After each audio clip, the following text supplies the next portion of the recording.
हरे कृष्ण। प्यारे भक्तों, आपको मेरा प्यार भरा राधे राधे। आज चैत्र मास की पूर्णिमा है, दिनांक 23 अप्रैल 2024 और आज ही के दिन पवन पुत्र हनुमान का जन्म हुआ था।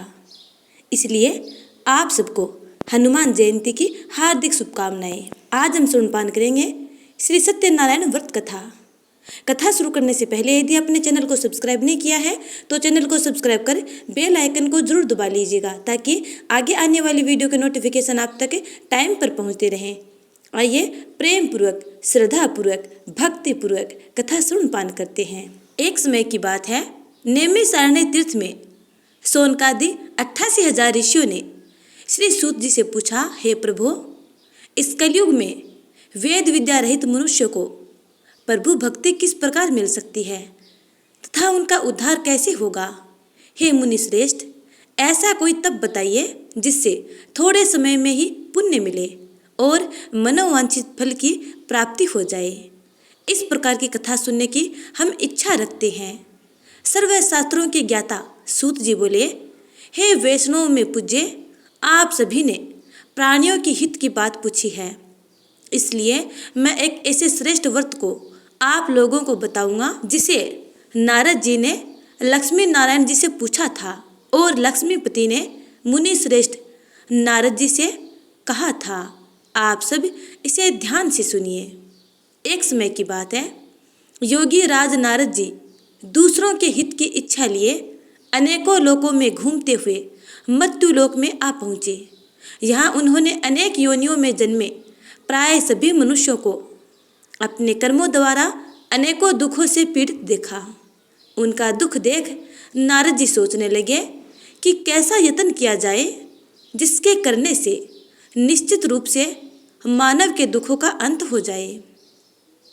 इसी विचार पर मनन करते हुए वे विष्णु लोक में गए। वहाँ वह देवों के इस नारायण की स्तुति करने लगे, जिनके हाथों में शंख, चक्र, गदा और पद्म थे, गले में वरमाला पहने हुए थे। स्तुति करते हुए नारद जी बोले, हे भगवान, आप अत्यंत शक्ति से संपन्न हैं। मन तथा वाणी भी आपको नहीं पा सकती। आपका आदि, मध्य तथा अंत नहीं है। निर्गुण स्वरूप सृष्टि के कारण भक्तों के दुख को दूर करने वाले हैं। आपको मेरा नमस्कार है। नारद जी की स्तुति सुन विष्णु भगवान बोले, हे मुनि श्रेष्ठ, आपके मन में क्या बात है? आप किस काम के लिए पधारे हैं, उसे निसंकोच कहो। इस पर नारद जी बोले कि मृत्यु लोक में अनेक योनियों में जन्मे मनुष्य अपने कर्मों के द्वारा अनेकों दुखों से दुखी हो रहे हैं। हे नाथ, आप मुझ पर दया रखते हैं तो बताइए कि वो मनुष्य थोड़े प्रयास से ही अपने दुखों से कैसे छुटकारा पा सकते हैं? श्री हरि बोले, हे नारद, मनुष्यों की भलाई के लिए तुमने बहुत अच्छी बात पूछी है, जिसके करने से मनुष्य मुँह से छूट जाता है। वह बात मैं कहता हूँ, तुम ध्यानपूर्वक सुनो। स्वर्ग लोक व मृत्यु लोक दोनों में एक दुर्लभ उत्तम व्रत है जो पुण्य देने वाला है। आज प्रेमवश होकर मैं उसे तुमसे कहता हूँ। श्री सत्यनारायण भगवान का यह व्रत अच्छी तरह विधान पूर्वक करके मनुष्य तुरंत ही यहाँ सुख भोग कर मरने के उपरांत मोक्ष को प्राप्त करता है। श्री हरि के वचन सुन नारद जी बोले कि उस व्रत का क्या फल है और उसका विधान क्या है? यह व्रत किसने किया था? इस व्रत को किस दिन करना चाहिए? सभी कुछ विस्तार से बताएं। नारद की बात सुनकर श्री हरि बोले, दुख व शोक को दूर करने वाला यह सभी स्थानों पर विजय दिलाने वाला है। मानव को भक्ति व श्रद्धा के साथ शाम को श्री सत्यनारायण की पूजा धर्मपरायण होकर ब्राह्मणों व बंधुओं के साथ करनी चाहिए। भक्ति भाव से ही नैवेद्य, केले का फल, घी, दूध और गेहूं का आटा सवाया मात्रा में लें। गेहूं के स्थान पर साठी का आटा, शक्कर तथा गुड़ लेकर वह सभी भक्षण योग्य पदार्थों को मिलाकर भगवान को भोग लगाएं। ब्राह्मणों सहित बंधु बांधवों को भी भोजन कराएं। उसके बाद स्वयं भोजन करें। भजन कीर्तन के साथ भगवान की भक्ति में लीन हो जाएं। इस तरह से सत्यनारायण भगवान का ये व्रत करने पर मनुष्य की सारी इच्छाएं निश्चित रूप से पूरी होती है। इस कली काल में अर्थात कलयुग में मृत्युलोक में मोक्ष का यही एक सरल उपाय बताया गया है। सूत जी बोले, हे ऋषियों, जिसने पहले समय में इस व्रत को किया था उसका इतिहास कहता हूँ, ध्यान से सुनो। सुंदर काशी नगरी में एक अत्यंत निर्धन ब्राह्मण रहता था। भूख प्यास से परेशान वह धरती पर घूमता रहता था। ब्राह्मणों से प्रेम करने वाले भगवान ने एक दिन ब्राह्मण का वेश धारण कर उसके पास जाकर पूछा, हे विप्र, नित्य दुखी होकर तुम पृथ्वी पर क्यों घूमते हो? दीन ब्राह्मण बोला, मैं निर्धन ब्राह्मण हूँ, भिक्षा के लिए धरती पर घूमता रहता हूँ। हे भगवान, यदि आप इसका कोई उपाय जानते हो तो बताइए। वृद्ध ब्राह्मण कहता है कि सत्यनारायण भगवान मनोवांछित फल देने वाले हैं, इसलिए तुम उनका पूजन करो। इसे करने से मनुष्य सभी दुखों से मुक्त हो जाता है। वृद्ध ब्राह्मण बनकर आए सत्यनारायण भगवान उस निर्धन ब्राह्मण को व्रत का सारा विधान बताकर अंतर्ध्यान हो गए। ब्राह्मण मन ही मन सोचने लगा कि जिस व्रत को वृद्ध ब्राह्मण करने को कह गया है, मैं उसे जरूर करूँगा।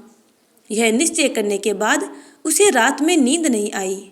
वह सवेरे उठकर सत्यनारायण भगवान के व्रत का निश्चय कर भिक्षा के लिए चला गया। उस दिन निर्धन ब्राह्मण को भिक्षा में बहुत धन प्राप्त हुआ, जिससे उसने बंधु बांधवों के साथ मिलकर श्री सत्यनारायण भगवान का व्रत संपन्न किया। भगवान सत्यनारायण का व्रत संपन्न करने के बाद वह निर्धन ब्राह्मण सभी दुखों से छूट गया और अनेक प्रकार की संपत्तियों से युक्त हो गया। उसी समय से यह ब्राह्मण हर माह इस व्रत को करने लगा। इस तरह से सत्यनारायण भगवान के व्रत को जो मनुष्य करेगा वह सभी प्रकार के पापों से छूटकर मोक्ष को प्राप्त होगा। जो मनुष्य इस व्रत को करेगा वह भी सभी दुखों से मुक्त हो जाएगा। सूत जी बोले कि इस तरह से नारद जी से नारायण जी का कहा हुआ श्री सत्यनारायण का व्रत मैंने तुमसे कहा। हे विप्रो, मैं अब और क्या कहूँ?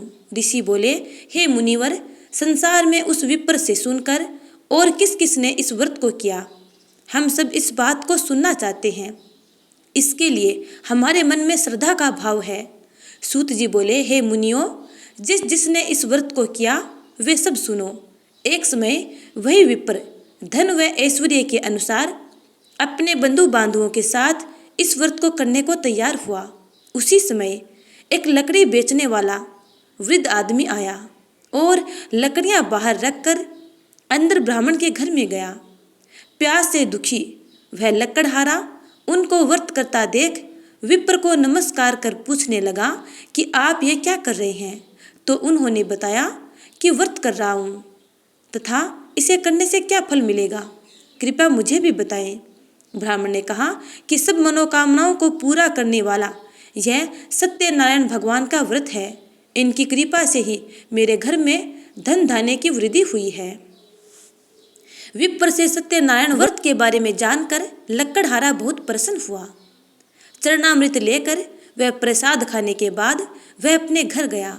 लकड़हारे ने अपने मन में संकल्प किया कि आज लकड़ी बेचने से जो धन मिलेगा उसी से श्री सत्यनारायण भगवान का उत्तम व्रत करूँगा।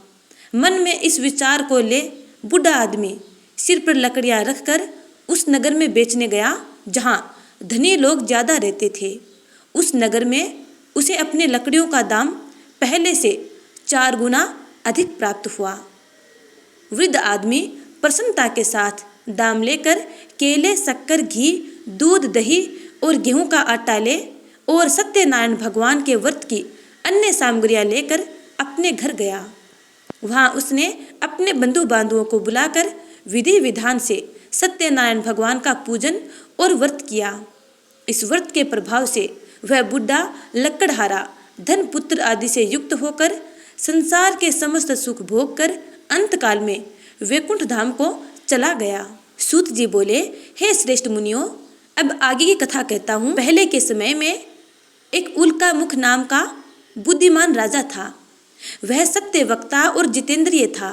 प्रतिदिन देव स्थानों पर जाता और निर्धनों को धन देकर उनके कष्ट दूर करता था। उसकी पत्नी कमल के समान मुख वाली तथा सती साध्वी थी। भद्रशिला नदी के तट पर उन दोनों ने श्री सत्यनारायण भगवान का व्रत किया। उसी समय साधु नाम का एक वैश्य आया। उसके पास व्यापार करने के लिए बहुत सा धन भी था। राजा को व्रत करते देखकर वह विनय के साथ पूछने लगा, हे राजन, भक्ति भाव से पूर्ण होकर आप ये क्या कर रहे हैं? मैं सुनने की इच्छा रखता हूँ, तो आप मुझे बताइए। राजा बोला, हे साधु, अपने बंधु बांधवों के साथ पुत्र आदि की प्राप्ति के लिए एक महान शक्तिमान श्री सत्यनारायण भगवान का व्रत व पूजन कर रहा हूँ। राजन के वचन सुन साधु आदर से बोला, हे राजन, मुझे इस व्रत का सारा विधान कहिए। आपके कथनानुसार मैं भी इस व्रत को करूँगा। मेरे भी कोई संतान नहीं है और इस व्रत को करने से निश्चित रूप से मुझे भी संतान की प्राप्ति होगी। राजा से व्रत का सारा विधान सुन व्यापार से निवृत्त हो वह अपने घर गया। साधु वैश्य ने अपनी पत्नी को संतान देने वाले इस व्रत का वर्णन कह सुनाया और कहा कि जब मेरी संतान होगी तब मैं इस व्रत को करूँगा। साधु ने इस तरह के वचन अपनी पत्नी लीलावती से कहे। एक दिन लीलावती पति के साथ आनंदित हो सांसारिक धर्म में प्रवृत्त होकर सत्यनारायण भगवान की कृपा से गर्भवती हो गई। 10वें महीने में उसके गर्भ से एक सुंदर कन्या ने जन्म लिया। दिनों दिन वह ऐसे बढ़ने लगी जैसे कि शुक्ल पक्ष का चंद्रमा बढ़ता है। माता पिता ने अपनी कन्या का नाम कलावती रखा। एक दिन लीलावती ने मीठे शब्दों में अपने पति को याद दिलाया कि आपने सत्यनारायण भगवान के जिस व्रत को करने का संकल्प किया था उसे करने का समय आ गया है। आप इस व्रत को करिए। साधु बोला कि हे प्रिय, इस व्रत को मैं उसके विवाह पर करूँगा, अर्थात अपनी कन्या के विवाह पर करने के लिए कहा। इस प्रकार अपनी पत्नी को आश्वासन देकर वह नगर को चला गया। कलावती पिता के घर में दिन प्रतिदिन वृद्धि को प्राप्त हो गई। साधु ने एक बार नगर में अपनी कन्या को सखियों के साथ देखा तो तुरंत ही दूत को बुलाया और कहा कि मेरी कन्या के लिए योग्य वर देख कर आओ।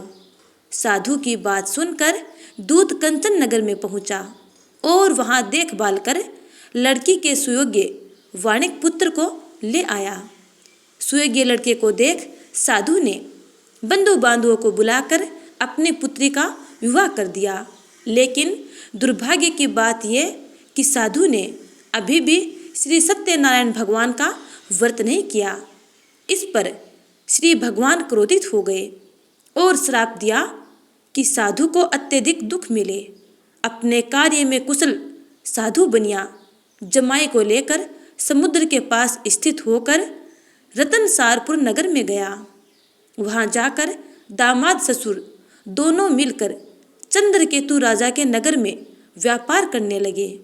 एक दिन भगवान सत्यनारायण की माया से एक चोर राजा का धन चुराकर भाग रहा था।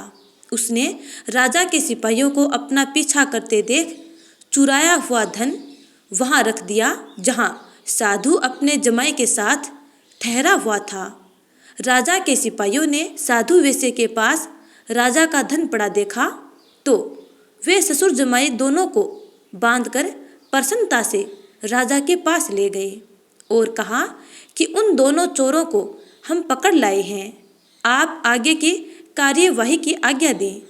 राजा की आज्ञा से उन दोनों को कठिन कारावास में डाल दिया गया और उनका सारा धन भी उनसे छीन लिया गया। श्री सत्यनारायण भगवान के श्राप से साधु की पत्नी भी बहुत दुखी हुई। घर में जो धन रखा था उसे चोर चुरा ले गए। शारीरिक तथा मानसिक पीड़ा व भूख प्यास से अति दुखी हो अन्न की चिंता में कलावती ब्राह्मण के घर गई। वहाँ उसने श्री सत्यनारायण भगवान का व्रत होते देखा, फिर कथा भी सुनी। वह प्रसाद भी ग्रहण कर वह रात को घर वापस आई। देर रात को घर आने पर कलावती की माता ने पूछा, हे पुत्री, अब तक तू कहाँ थी? तेरे मन में क्या है? कलावती ने अपनी माता से कहा, हे माता, मैंने एक ब्राह्मण के घर में श्री सत्यनारायण भगवान का व्रत देखा है। कन्या के वचन सुन लीलावती भगवान के पूजन की तैयारी करने लगी। लीलावती ने परिवार व बंधुओं सहित श्री सत्यनारायण भगवान का पूजन किया और उनसे वर मांगा कि मेरे पति तथा जमाई शीघ्र घर लौट आएं। साथ ही यह प्रार्थना भी की कि हम सबका अपराध क्षमा करें। श्री सत्यनारायण भगवान इस व्रत से संतुष्ट हो गए और राजा चंद्रकेतु को सपने में दर्शन देकर कहा कि हे राजन, तुम उन दोनों वेश्यों को छोड़ दो और तुमने उनका जो धन लिया है उसे वापस कर दो। अगर ऐसा नहीं किया तो मैं तुम्हारा धन, राज्य व संतान सभी को नष्ट कर दूंगा। राजा को यह सब कहकर भगवान श्री सत्यनारायण स्वप्न में से अंतर्ध्यान हो गए। प्रातःकाल सभा में राजा ने अपना सपना सुनाया। फिर बोले कि वणिक पुत्रों को कैद से मुक्त कर सभा में लाओ। दोनों ने आते ही राजा को प्रणाम किया। राजा मीठी वाणी में बोला, हे महानुभावों, भाग्यवश ऐसा कठिन दुख तुम्हें प्राप्त हुआ है, लेकिन अब तुम्हें कोई भय नहीं है। ऐसा कहकर राजा ने उन दोनों को नए वस्त्र आभूषण पहनाए और जितना धन उनका लिया था उसे दुगुना धन वापस कर दिया। दोनों वैसे अपने घर को चल दिए। सूत जी बोले, वैसे ने मंगलाचार कर अपनी यात्रा आरंभ की और अपने नगर की ओर चल दिए।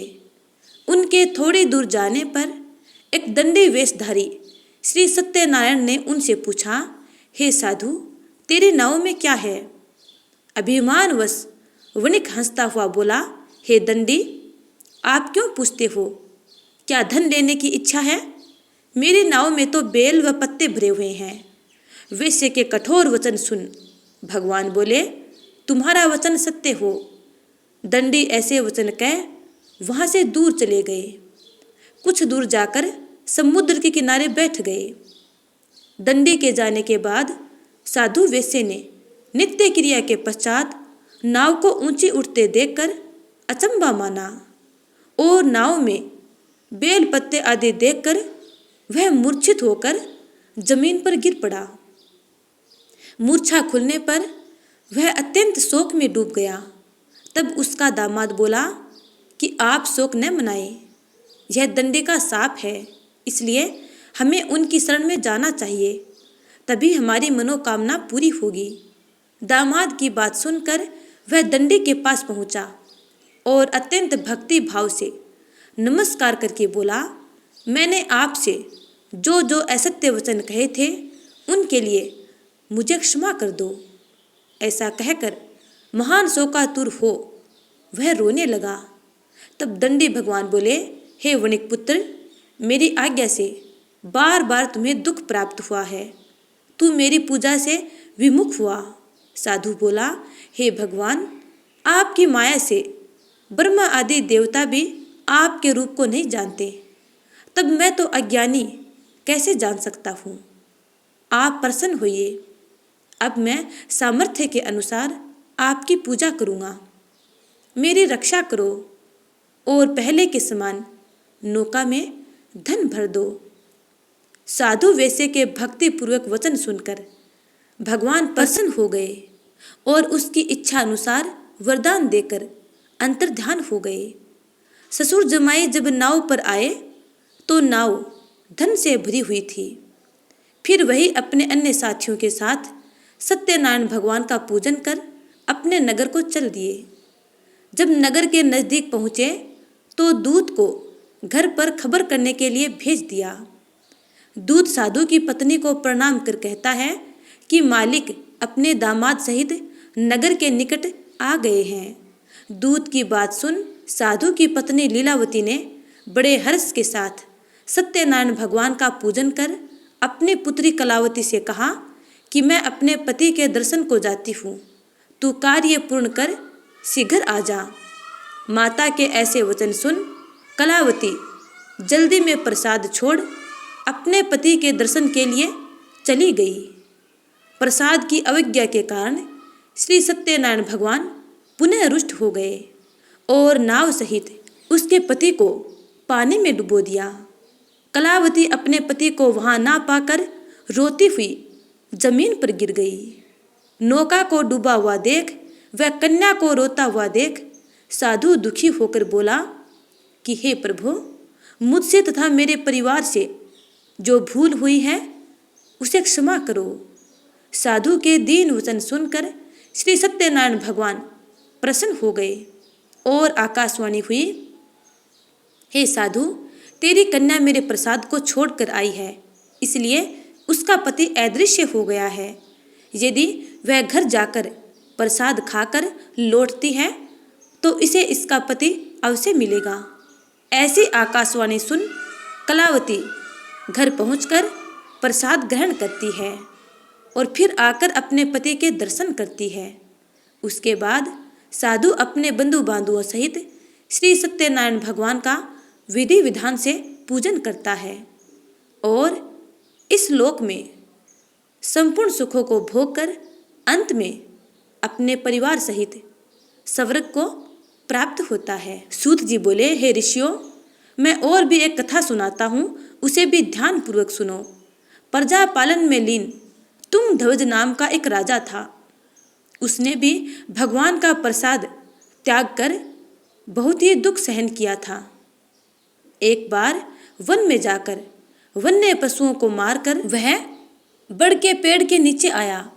वहां उसने ग्वालों को भक्ति भाव से अपने बंधुओं सहित सत्यनारायण भगवान का पूजन करते देखा। अभिमानवश राजा ने उन्हें देखकर भी पूजा स्थान में नहीं गया और ना ही उसने भगवान को नमस्कार किया। ग्वालों ने राजा को प्रसाद दिया, लेकिन उसने वह प्रसाद ग्रहण नहीं किया और प्रसाद को वहीं छोड़कर वह अपने नगर को चला गया। जब वह नगर में पहुंचा तो वहां सब कुछ तहस नहस हुआ पाया, तो वह शीघ्र ही समझ गया कि यह सब भगवान ने ही किया है। वह दोबारा ग्वालों के पास पहुंचा और विधि पूर्वक पूजा करके प्रसाद ग्रहण किया तो श्री सत्यनारायण भगवान की कृपा से सब कुछ पहले जैसा हो गया। दीर्घ काल तक सुख भोगने के बाद मरणोपरांत उसे स्वर्गलोक की प्राप्ति हुई। जो मनुष्य परम दुर्लभ इस व्रत को करेगा तो भगवान सत्यनारायण की अनुकंपा से उसे धन धान्य की प्राप्ति होगी। निर्धन धनी हो जाता है और भय मुक्त हो जीवन जीता है। संतानहीन मनुष्य को संतान सुख प्राप्त होता है और सारे मनोरथ पूर्ण होने पर मानव अंत काल में वैकुंठ धाम को जाता है। सूत जी बोले, जिन्होंने पहले इस व्रत को किया है, अब उनके दूसरे जन्म की कथा कहता हूँ। वृद्ध सतानंद ब्राह्मण ने सुदामा का जन्म लेकर मोक्ष की प्राप्ति की। लक्कड़हारे ने अगले जन्म में निषाद बनकर मोक्ष प्राप्त किया। उल्का मुख नाम का राजा दशरथ होकर वैकुंठ को गए। साधु नाम के वैश्य ने मोर ध्वज राजा बनकर अपने पुत्र को आरे से चीरकर मोक्ष प्राप्त किया। महाराज तुंगध्वज ने स्वयंभू होकर भगवान में भक्ति युक्त हो कर्म कर मोक्ष को पाया। हे श्री सत्यनारायण भगवान, जिस प्रकार आपने इन सब की इच्छाएं पूर्ण की, वैसे ही अपने सब प्यारे प्यारे भक्तों की मंगल कामनाएं पूर्ण करना। तो प्रेम से बोलिए, भगवान श्री सत्यनारायण भगवान की जय। तो प्यारे भक्तों, ये थी चैत्र मास पूर्णिमा के दिन सुनी जाने वाली श्री सत्यनारायण व्रत कथा। उम्मीद करती हूँ कि आपको ये कथा अच्छी लगी है। यदि अच्छी लगी है तो लाइक कमेंट कर देना और अगली कथा का इंतजार करना। तब तक के लिए जय जय श्री राधे।